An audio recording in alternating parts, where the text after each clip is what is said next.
Hi, I'm Dustin George, and you're listening to the Caretaker's Journey podcast. Welcome to today's meaningful conversation. I am your host, Carole Leathem, and we are in part 2, unpacking the idea of suffering. And I am so excited. Last week, we talked about why God allows suffering and just sort of talked about what suffering is. And this week, we're going to unpack some biblical aspects of suffering. And Dustin George is joining me today. He is a lead pastor, a writer, a conference speaker. He has served for nearly 2 decades in various pastoral positions across all age ranges. Before entering full-time church ministry, Dustin taught high school English for 10 years. And in his free time, Dustin can usually be found fly fishing in the Smokies, which is so cool, expanding his skills as a craftsman, or enjoying his next adventure. And I am so excited to be friends with Dustin and his wife, Rebecca, because I get to be kind of a bird's eye view of their adventures, and they have lots of them. He and his wife, Rebecca, live in East Tennessee, and I am so excited to welcome you back to the show for part 2 of Suffering, Dustin. Thanks for having me back.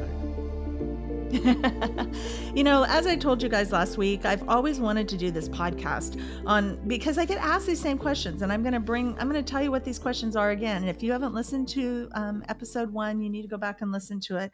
But what happened or what brought this about in my mind is, number one, I am one who is just totally and completely committed to authenticity and transparency. And I am going to attack the hard topics. And I want to unpack the things that most people don't want to talk about or even deal with. And so when my husband first began to struggle, there were questions that people just kept asking me and have continued to ask me over the past 10 years that we've been dealing with his mental illness. The first question is, how could this happen to Bill? And that was so hard because people who knew him just knew that this was not something that none of us saw this coming in his life. The other question was, why did God allow or do this to Bill? And the third question, which is why I kind of get to this point, because I think the first 2 questions lead into this question, why does God allow suffering? And I think that I love that we're tackling this topic, Justin, because as a pastor, because we were pastors for many years, I know that this is a topic that comes up, and I'm sure you have been asked the same question. Why does God allow suffering? So last week we talked about the thoughts on suffering, and today our conversation is going to be biblical understanding of suffering and how God uses suffering too. And this is a hard one because we don't want to think that the suffering in our life God can use it for something. And yet, how sad would it be if he didn't? So let's talk about this today, Dustin. First, let's talk about the biblical understanding of suffering. And I pulled 4 things out. You say God's ways are perfect. God has all the power. God has perfect knowledge.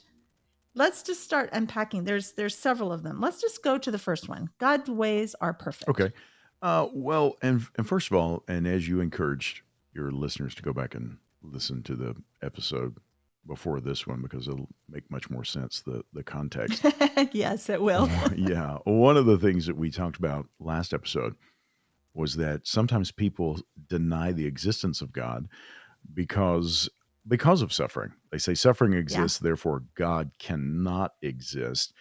I had a young lady years ago, when I was working in student ministry, she said that she was an atheist. And she said, I do not believe in God because they're suffering. And then she proceeded to go on a rant toward God. And I let her go for 3 or 4 minutes talking about how much she dislikes God and how unfair he is and how this he is. And finally I looked at her and I said, I thought you were an atheist. And she said, I am an atheist. And I said, do you believe in unicorns? And she said, what does that have anything to do with you? I said, do you believe in unicorns? She said, well, of course not. I said, do you also go on rants about unicorns like you're going on rants about a God you don't believe in? She's like, well, unicorns don't exist and neither does God. And I said, yet you rant about this non-existent being. I said, if God doesn't exist, then why waste your time griping about him? Just go about your day. Just as I don't If someone came to me and said, I don't believe in unicorns, which I don't believe in unicorns, but if somebody said, well, I don't believe in unicorns, but I'm telling you, you know what our problem? Our problem is the unicorns. I mean, those Mm-hmm. dirty, stinking unicorns, they're the issue. You would think this person was out of their mind, right? Um, Mm-hmm. so this presupposes, first of all, God does exist, and he Right. does, all right, and then you have to ask questions about his character, and because suffering, sometimes Mm. people say, if God exists and suffering exists, then that means God can do something about it, but he doesn't, Yes. or God can do something about it and he is or maybe he doesn't see it coming, right? Or Mm-hmm. God can't do anything about it and he is just as helpless and hapless as we are. Well, none of those are true. Wow. That Um, is correct. None of so those are the true. first idea is that God's ways are perfect. And if we're going to approach suffering, we have first, and in light of who God is, we have to say his ways are perfect. And this is what the Bible says. I mean, this is how the Bible self attests um, to God. Psalm, this is chapter 18, verse 30. This God, his way is perfect. The word of the Lord proves true. He is a shield for all those who take refuge in him. Deuteronomy Mm. 32:4. The rock, his work is perfect, for all his ways are justice. All his ways are justice. A God of faithfulness and without iniquity, just and upright is he. So, biblically, God's ways are perfect. We may not Mm-hmm. understand them, and he even lays that out, right? That his ways Mm-hmm. are above our ways, or not our ways. His thoughts are above our thoughts. But then, secondly, God has all power. So Yes. God is omnipotent. You have that question asked that the understood answer is yes or no. I'm sorry. Genesis 18:14. Is anything too hard for the Lord? We understand that Mm-hmm. yes, God is all powerful, and no, nothing is too hard for him. Even Job, even Job. Um, in that we talked last episode about Job suffering. Job 42:2. I know that you, he's speaking to God, I know that you can do everything and that no purpose of yours can be withheld from you. So God can do all things. God has all power. So, Mm-hmm. which seems to fly in, well, it does fly in the face of those that say that God is incapable of doing something, right, about suffering. And then finally, you'd mentioned that God has perfect knowledge. He knows all things. Psalm 147, verse 5. Great is our Lord and mighty in power. There's the power again. His understanding is infinite. So there's nothing that gets by him. So if Mm-hmm. you're going to approach God and you're going to approach the idea of suffering, those are some things that you need to have in place first biblically. Yeah. He's perfect in all of his ways. He has all power. He has all knowledge. So Yeah. you have to start there. Yeah. And really, it that's kind of what the beginning of our personal relationship with God really is. Hmm. It starts with understanding that these three things: he's perfect, he has power, he has knowledge. And when we step back and realize, I look back over my life and all of the things that have happened. Hmm. And I used to ask the question, why is this happening? Why is this happening? Why is this happening? And somewhere along the way, when I got into a relationship with God and understood these things, he's perfect, he's powerful, he has all knowledge, I began to change the question. And especially over the last few years with my husband's mental illness, I don't ask, why is this happening? I say, okay, this is happening. Now what? Hmm. Yes. What am I supposed to do? Right.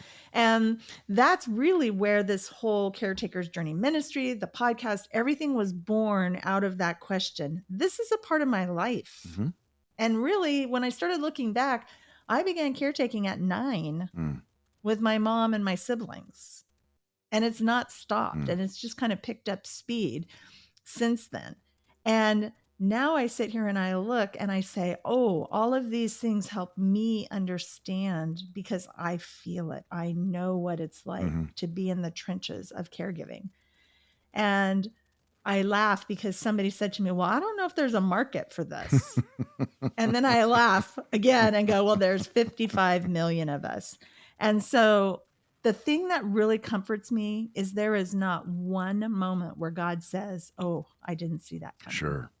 Right. There's not a moment, there is not a point in time where God will say to you, "Oh, girl, I'm so sorry. I didn't see that It's coming." like that old saying that has it ever occurred to you that nothing has ever occurred to God? I Right. love that. I mean, I and love that. think about that. Think about in the caretaker's journey that you have walked. If any one of those three things we just mentioned were not true, Oh if you had gosh. to face what you have faced and you said, you know what, I'm facing all these things, but God's not perfect in all his ways, or I'm Mm, facing these things, except God doesn't have the power, or I'm facing these things, and as you just said, there's some things that God, he missed. yeah. Can you imagine? No, I I can't. mean, any I one of can't. those. And to be honest with you, there has not been one moment since the morning after I left my husband in a psychiatric hospital, and I didn't know where he was. I didn't know what they were doing to him. I had no power. I couldn't call and check on him because I didn't know where they were taking Hmm. him. And there was about 48 hours where I did not know where he was. And there is not one moment where I have not questioned or said, God, you messed up. Hmm. Hmm. Now I have gotten angry and said, really, you think I'm this strong? I mean, I've thrown some epic fits because I can throw some pretty good, I can throw a pretty good fit, but never, ever, ever have I forgotten that God is perfect, Mm, that he has power, yeah, and that he true. knows exactly. And he has over and over and over again shown up Mm, in my journey hmm. as a caretaker. So let's move on to this idea that our eternal relationship does not eliminate our temporal That's an suffering. unpopular statement for I so many know. people today. I know. And some people are going to turn it off right I now. know In some fact, people are 2 going to weeks go, ago, 2 no. weeks ago, I did I interviewed someone called Sacred Scars. She wrote a book called Sacred Hmm. Scars, and it is the most beautiful picture of how our scars are a reminder of what God is doing in Sure. our life. Yes. And I lost followers. because I was seeing people because of the unsubscribe, pain, and yet it's one because of they my didn't. most Is it because they didn't want to they didn't want to embrace human suffering as a maybe okay. maybe they want to ignore it. But I think this is a hard question because we think because our eternal relationship with God is secure Sure.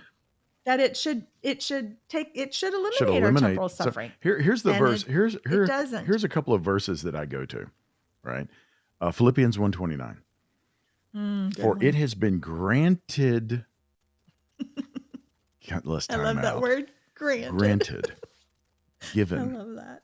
gifted, gifted to you Mhm. as an act of grace. It has Oof. been granted to you. Let's finish. It has Philippians 1:29. For it has been granted to you that for the sake of Christ you should not only believe in him but also suffer for his sake. Okay, wait a Mm. minute. Time out. And the idea of I was preaching on the idea of for my namesake, how God mentions that in the Bible and back in the Old Testament, and the idea of for Christ's namesake or for the sake of Christ. That word "sake," it's a word that when you look at it, it means the earliest form of it, especially in the Old Testament, goes back to sing, to shout, to announce, to testify, Yes. and to Yes. testify something of the character.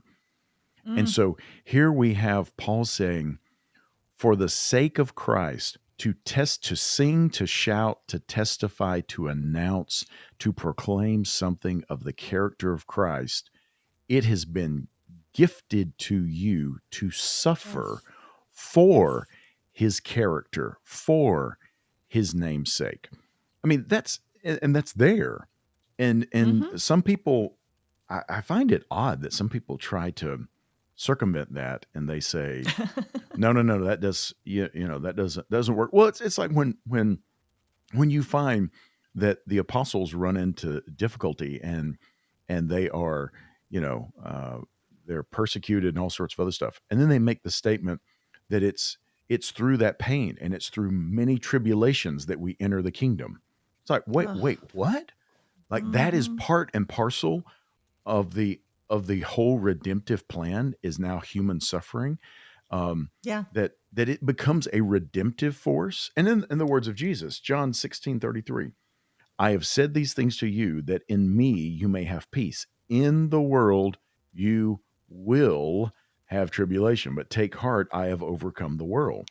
So our eternal relationship, it doesn't Yeah. eliminate our temporal suffering, but it redeems our temporal suffering. Yes. So Yes. there's a huge difference in that. It doesn't eliminate it, but it It changes the kind of gives us, context of it.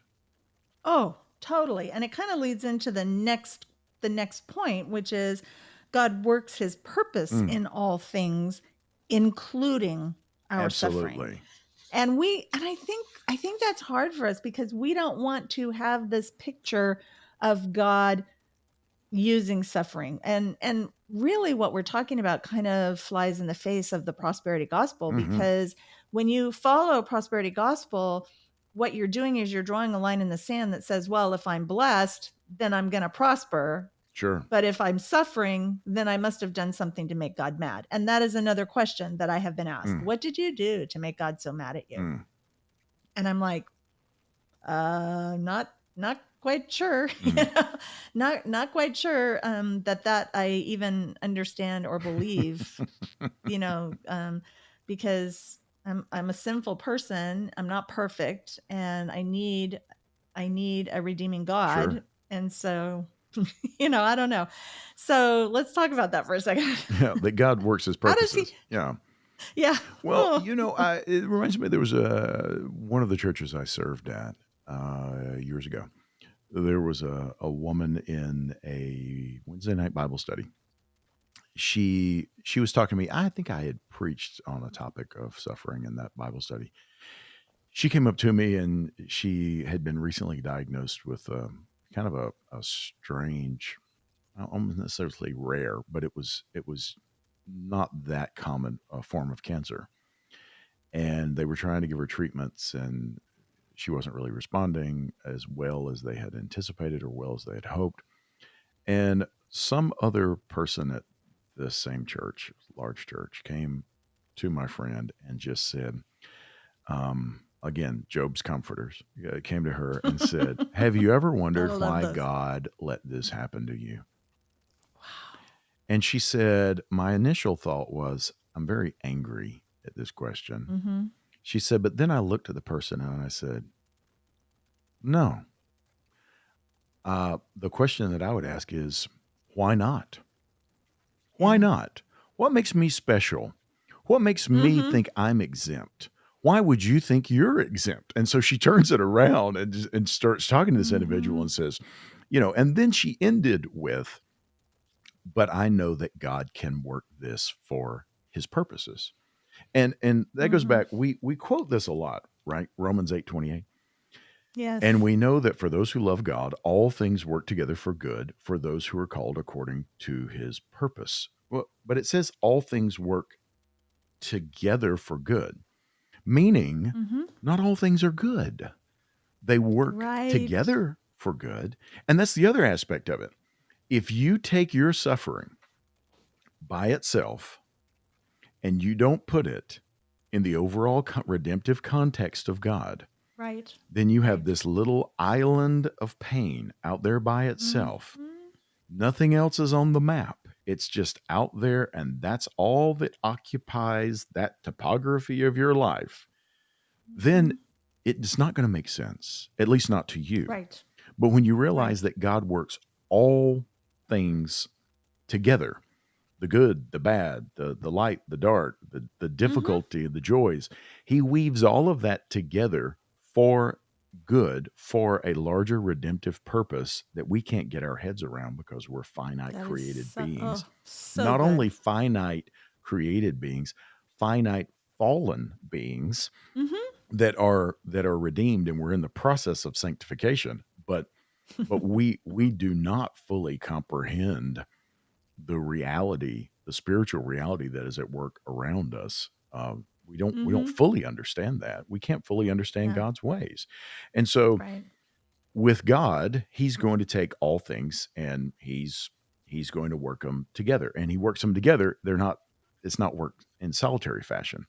The other Right. thing about this, about God's purpose in suffering, then you have to ask the question, if someone says nothing good can come out of suffering, how can God work his purpose through the suffering? My default is, well, then you're denying that the cross of Christ, the Oh, worst day in of all his of life. human history, the God Mm-hmm. man himself, fully God, fully man, Mm-hmm. dies on the cross for our sins. And Yeah. and we're saying, well, no good can come out of suffering and pain. Well, hello, wait just a moment. You're dealing with the worst possible suffering, not just physical suffering, Yeah. spiritual suffering and bearing the wrath of his father. And Yeah. we're saying no good can come of suffering. The ultimate good, the darkest day of human history was actually the most incredible act of redemption that we've ever seen. So, Yeah. And I think it goes back to the idea that we don't understand, mm, and we go back to that picture that I talked about last week, where we put that picture on the wall hmm of what we believe God is, who he is, what he thinks, and how he I mean, we start to presume that we know how God thinks. right, And what we're doing is we're just superimposing onto that picture and idea of him what we want him to be. sure, And and and then when it doesn't turn out that way, it's hard. mm, It's really hard. And yet I can honestly testify, there's no other word to say, I can honestly testify that God has used every horrible thing in my life, my abusive alcoholic father, mm, my abusive narcissistic mother, my controlling husband, hmm who I am still married to. We're about to celebrate 48 years of marriage. congratulations. And the odds of us making it through, if you read my book, the odds of us making it through what we have been through in the last 10 years are so small, but it's only because Mm, I go back to that relationship to God and I don't try to understand why. I just say, this is happening. What am I supposed to do? sure. And even What am I and even supposed in to the do? midst of that pain, right? That was one Yes. thing that I had sent you that we looked at, that the purpose of Christ is more important than the absence of our pain. Oh, so true. That So, that we so have true. there's a greater purpose that's at play, and that is at work, that is working in us a greater glory. And and the pain, no matter how intense, Mm-hmm. no matter how hard it is, it's worth it.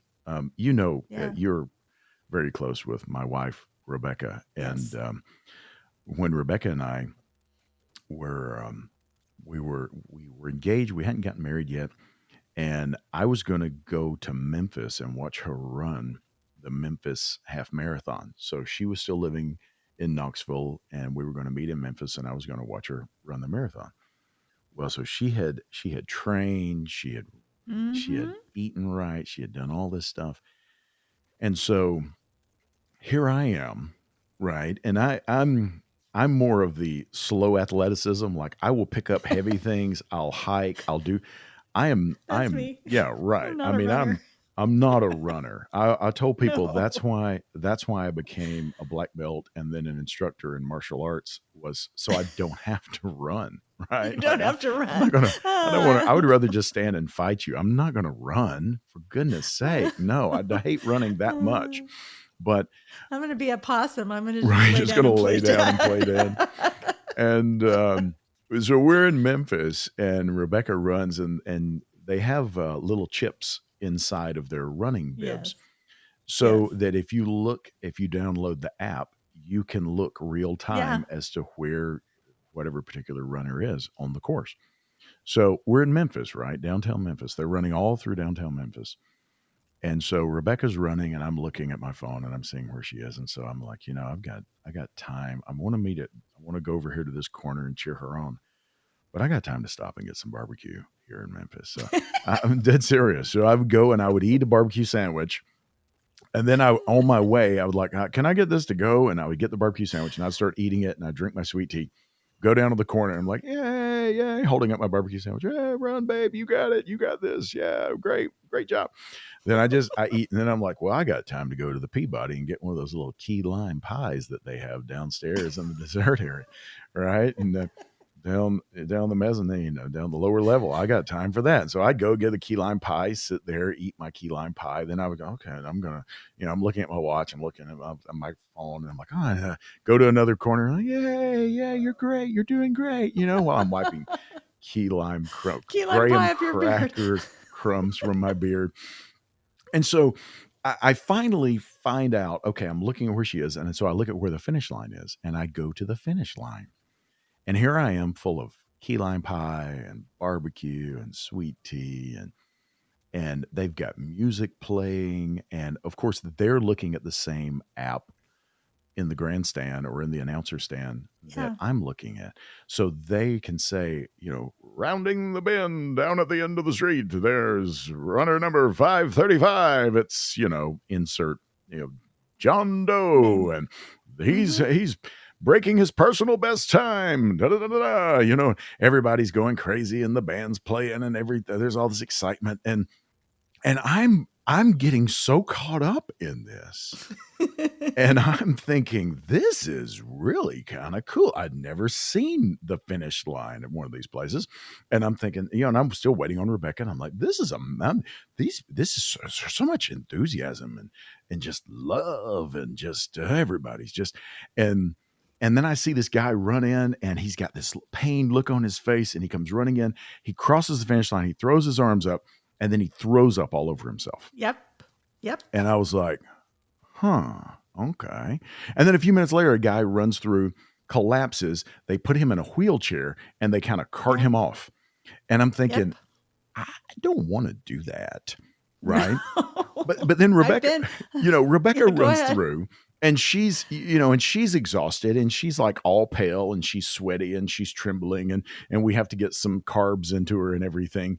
And I'm sitting there looking at this, and I'm thinking, you have a wall, like a holder, a wall, a display of medals, of ribbons, of trophies, of certificates that show you have done this not once, but multiple times. Yeah. I'm watching people throw up, and I'm watching people collapse. Why on earth? But the purpose that she was trying to accomplish was worth all of that difficulty and all that pain. Here I was.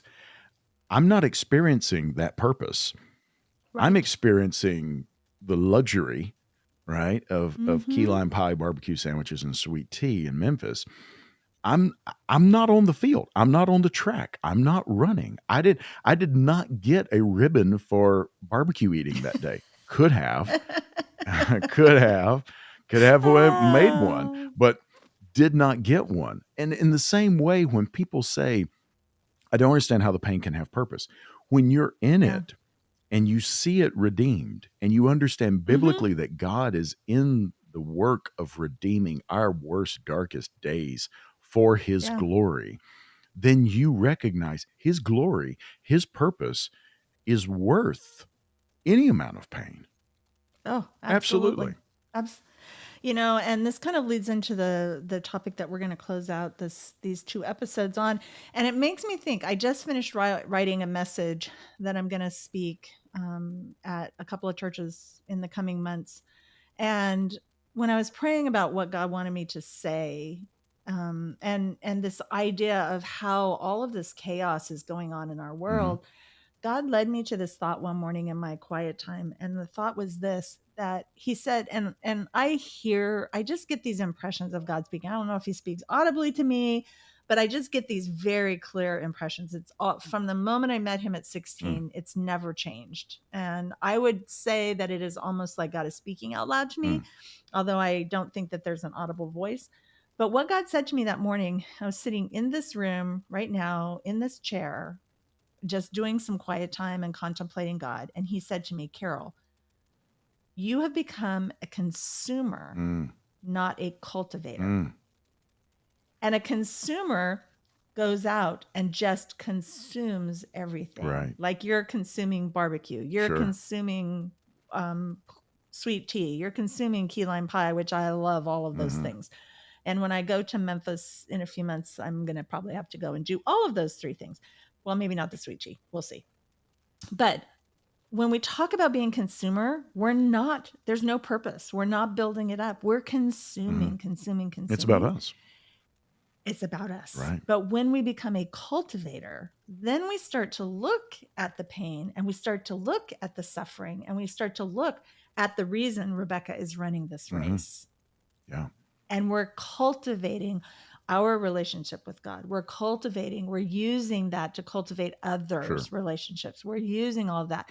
And I think that's why we keep going back and doing it over and over and over. And I just spent a month in Milwaukee sleeping on a couch because my family needed me. And it was a hard month. But why did I do it? Cultivating. Because I'm That's right. cultivating. So let's talk for these last few minutes about how God uses suffering to ... Okay. Sure. He builds character and strengthens faith. Absolutely. Yeah. One of the things, this, I like different crafts and all sorts of other stuff, and I get into all sorts of things. And a while ago, I did some forging with some metal and stuff. And it's interesting when you heat metal up, when you heat steel up, you can shape it, you can move it around and all sorts of other stuff. But then if you just let it cool, but you don't heat treat it after that, if you don't temper it, it's very, very brittle. It looks Really? great. Oh yeah. Wow. I mean, you can take, well, it would be, this is maybe a bad illustration, but, well, it's not really a bad illustration. It's like a file, a metal file. Okay. I don't mean a fingernail file, like a metal file. Yeah, like a metal It's file. very, very, very hard. That's why you can file stuff with it, because it's harder than the other metal. But it has not been tempered. So if you take a file and let's say you can grind it against and you can use it to remove metal or remove wood from something else. But if you to take a hammer and hit that file hard enough, it won't bend. It just shatters. It'll just break. Wow. Because it hasn't been tempered.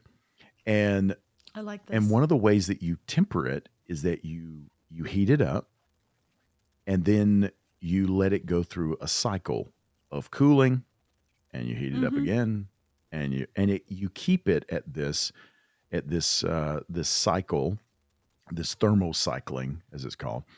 You put it through this thermocycle and you change the very crystalline structure of that steel, and it becomes resilient. It's still hard, but now it's flexible. And I love that. In the fire of adversity, that's what God does. He's developing character. He's developing our strength, because we may look great on the outside, but if we've never been through that adversity and that difficulty, we don't have that. We don't have it. We don't have the strength. I remember reading a story. I don't remember who had related it, but it was out toward your area. I think it was out toward California. Years ago, someone had some citrus groves, and there was a drought that hit, and which I think it's pretty common out there, right? In California, droughts, right? But this was years. We have droughts. Yeah, this was years ago. Everybody else's citrus trees, they were dying, and this one guy, his were fine. And when they asked him what's going on, because they're still getting the same amount of water, he said when they were young, he withheld water from them to make their roots get deeper. And everybody else, their trees, their roots were not deep enough. And he says, this way, I intentionally stressed them when they were young by not allowing them to get as much water as I normally would give them to force their roots to grow deep.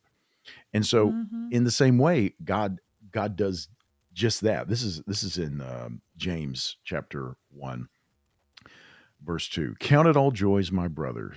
Count it all joy, my brothers. Now, just that phrase itself just sounds bizarre. When you meet trials of various kinds. I don't remember the last time I experienced a great trial, and I was like, I'm just rejoicing in this. For you know that the testing of your faith produces steadfastness, and let steadfastness have its full effect, that you may be perfect and complete, that is, mature and complete, lacking Right. in nothing. And so that's what happens. Peter, 1 Peter 1:6. In this you rejoice. Same thing that James is saying. In this you rejoice, though now for a little while, if necessary, you have been grieved by various trials, so that the tested genuineness of your faith, more precious than gold that perishes, though it is tested by fire, may be found to result in praise and glory and honor at the revelation of Jesus Christ. And so it builds character, it strengthens faith. Mm-hmm. And when we avoid that pain, and let me just say, if we can rightly, morally, in a good way, avoid pain, yeah, I mean, you should. We don't need to court it. Life is painful enough without, I saw a quote that's been going around on the, as one of the memes here lately. It's like, life is hard, and it's harder if you're stupid, right? It's hard as it is. Life is pain. We can say life is painful. It's even more painful if you make foolish decisions. So it's painful enough if you're a wise person and making wise biblical decisions, much less if you're making foolish decisions. It's going to be even more painful. But if you can rightly avoid it, then you do so. But for the pain that comes, it develops character in us as we go through it. Yeah. I remember the morning I wrote my whole book on this passage in James. It's so funny that you brought that up because the morning after I left my husband in the psychiatric hospital, I opened up my scripture, and that's the first scripture I turned to. Consider it all joy when you encounter various trials. And the first thing, I slammed the Bible shut, and here I'm having this conversation with God. And I'm saying to him, are you kidding me? I'm looking for comfort. I'm looking for peace. I'm looking for hope. I'm looking for anything except for I'm supposed to be joyful and happy. And then I went back and looked at it in the message, the message parallel. It's not a translation. Right. It's a paraphrase. And it says, and your faith life will be on display. It says, consider it all joy when, not if, when. And then the reasoning is your faith life will be on display for all to see. And all of a sudden, I latched on to this idea that I was going to get through this, not get out of it, that I was going to continue to walk in this pain. Sure. Because there was a purpose. And I do believe that my faith life is so much stronger today than what it was prior to this experience. And I think the other thing that it shows, which is the next point, that it humbles us and it shows us that we have to depend on God, because at that moment, I didn't have anywhere to turn. I didn't know who to call. I didn't have Rebecca in my life to say, come help, come. I mean, I did not have at that moment, I didn't know what to do. And so my dependence had to be face down on the floor on him. Absolutely. Because I didn't have any other way. Sure. Well, and so, you find that you find that God puts us in situations and circumstances to allow us to experience that dependence. And when we find that oft-quoted verse found originally in Habakkuk, and then it circulates through the New Testament about the just shall live by faith. Yes. The righteous person shall live by faith. We tend to emphasize the faith part, which understandably. Yes. But then there's the verb. The just shall live by faith. So everything we do, every aspect of our life is to be wrapped up in that faith. We live by that faith. And so there is an element of utter and complete dependence that we see.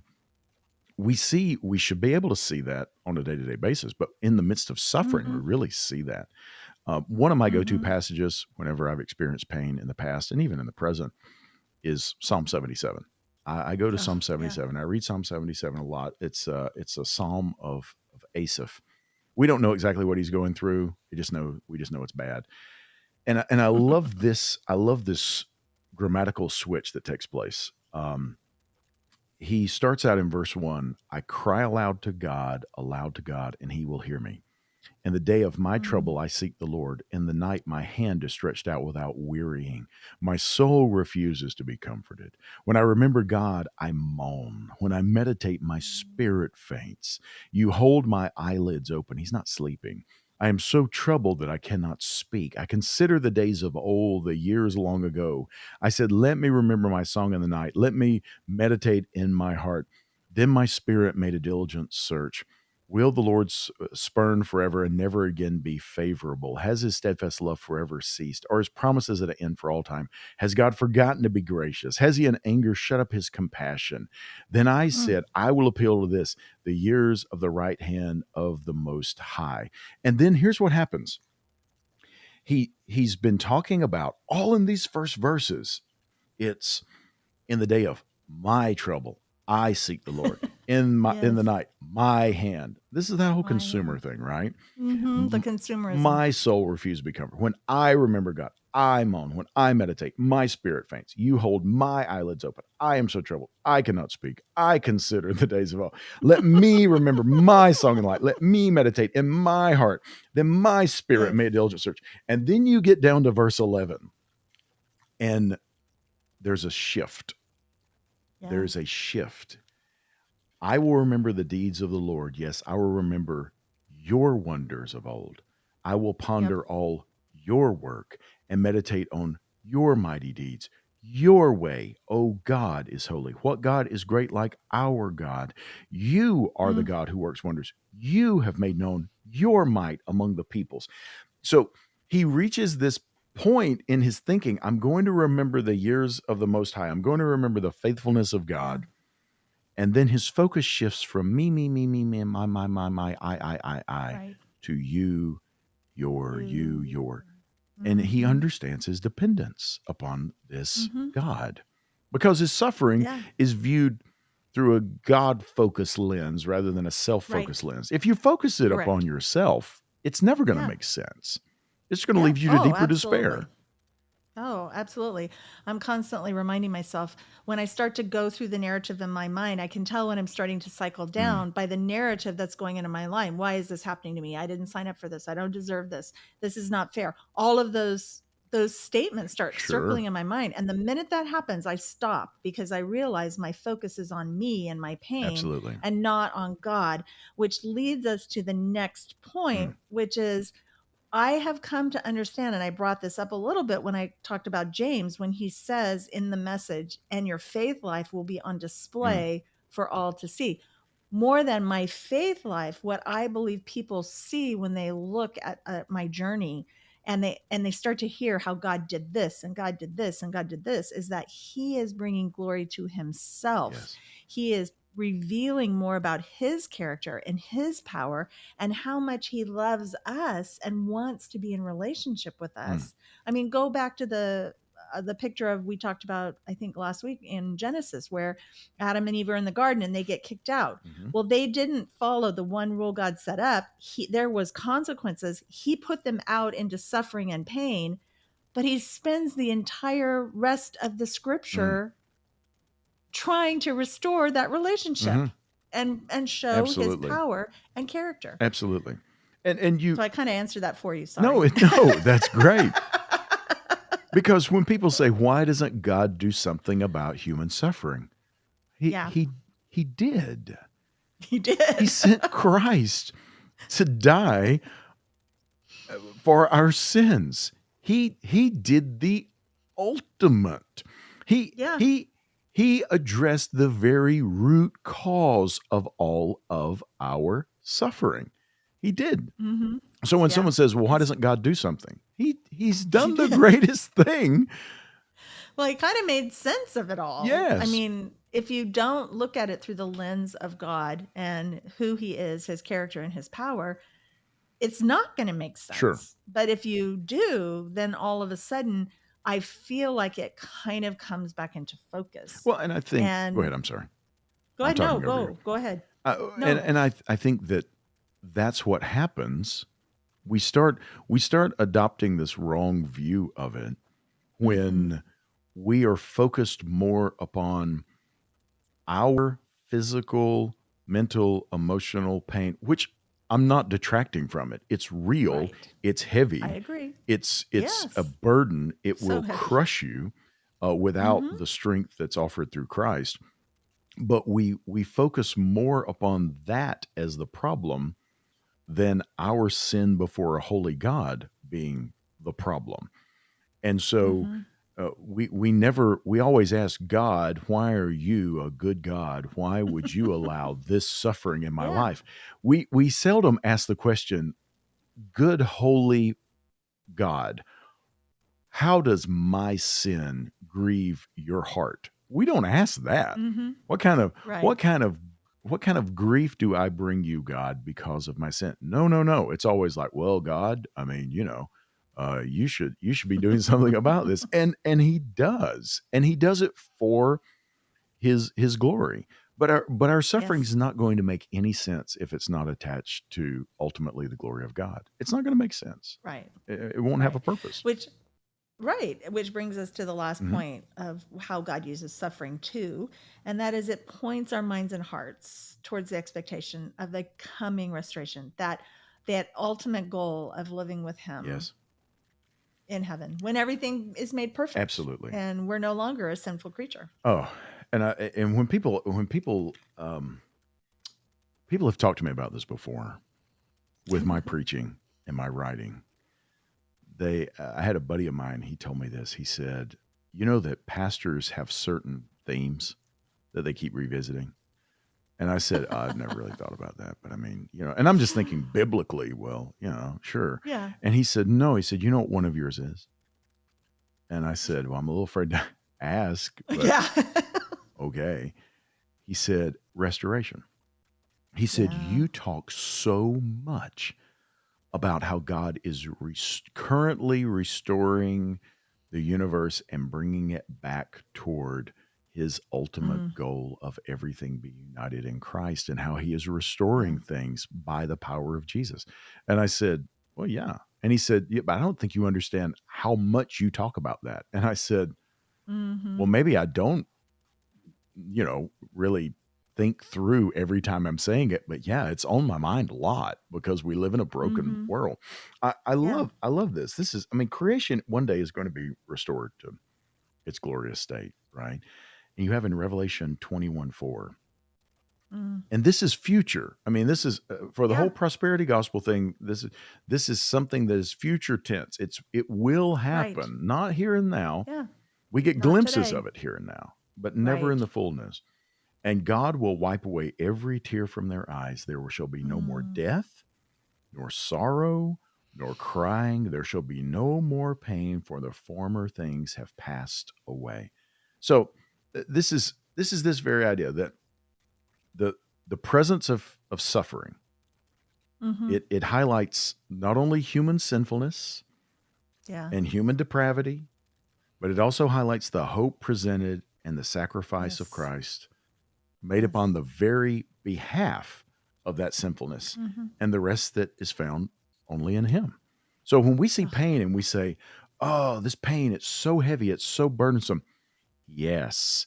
I Yes. think it was C.S. Lewis again. We mentioned him in the first episode, but C.S. Lewis that said that um, pain is a megaphone to the world, and it Yes. it shouts out, "There's something terribly wrong with the world, and Mhm. the world needs redemption." And you look at every worldview. We always talk Mhm. about that. Answers it has to answer the questions: where do we come from? Right. What's wrong with the world? How can what's wrong with the world be made right? And then what does the future Mhm. hold? Right. And we have other subsets Mhm. of that. But every worldview recognizes there's something wrong with the world. And then every worldview has an answer to how how do we do Yeah. something about it? What is the solution for what is wrong with the world? And we would say, what's Mhm. wrong with the world? Sin. Um, Right. Correct. what's wrong with the world is not human pain, human Mm-mm. injustice. Those are results of sin. Mm-hmm. Because of sin, we try to dethrone God, we devalue humanity, who's made in the image of God. But our major issue is not human pain. The major issue is Right. our sin before a holy God. And what did God do? Yeah. He sent Jesus to Yeah. die in our place, and he took his the wrath of God upon himself, and then was buried and Mm. rose again to show the sacrifice was fully sufficient. It was once for all, and God was satisfied with it. Didn't have to be repeated. And so God Right. did something, and now God is in the process of doing that, of redeeming Yeah. even our worst days. I mean, the absolute worst day that Jesus experienced, the darkest day of history, Yeah. gives us the only hope in our darkest, hardest moments and Oh, seasons of life. absolutely. Absolutely. Oh my gosh, Dustin, thank you. Thank you Thank for these you. 2 episodes. Thank you for just just sharing who you are and God and what God has put on your heart. And I know your first book, we talked about this a little bit last week. Your first book is coming out in November. So tell us again just a little bit Sure. about your book and how people can stay All connected to right. you. November 12th, 2024. We're having the release of my first book. It's called Before Dawn: Knowing God's Presence in the Dark Seasons of Life. And it covers a lot of things we have covered. Some of the things I mentioned in this podcast, or you'll probably find between those covers, but it will come out then. We'll have more details on the website and everything about how Mm-hmm. to order. It'll be available on Amazon. And the if you want to keep track, you want to kind of follow along, I've written a good bit over the years, just some blog posts and some random thoughts for a number of years now at dustincgeorge.com. And I'm on Instagram. I'm on Facebook. I'm on Instagram though, Dustin C. George. If you just type that in, you should be able to find me. I do post some theological things from time to time, some theological thoughts. I was looking back over it the last couple of days. I just find that I post mostly food and our dog. That's for Oh, whatever. yes, food. Well, Two great Jasper's so loves there. cute. Yes, Jasper's He is a adorable. good boy. Well, I will put all of the contact information for you in the show notes, and I'm excited for your book to come out. I did get to preview it. Thank you for that. I'm just so blessed, and I just love the way your mind thinks, and so thank you for taking time to help us unpack this conversation. Thank you. Now, I like to close every show. You know where I'm I going do know because I where did you're this going. last week, so you're gonna have to tell me. I'm huge on caretaking, and so last week you were gonna sit on the deck and maybe do some leather work Yeah. and sit on the deck and without your phone and do nothing and just kind of enjoy the cicadas. Right.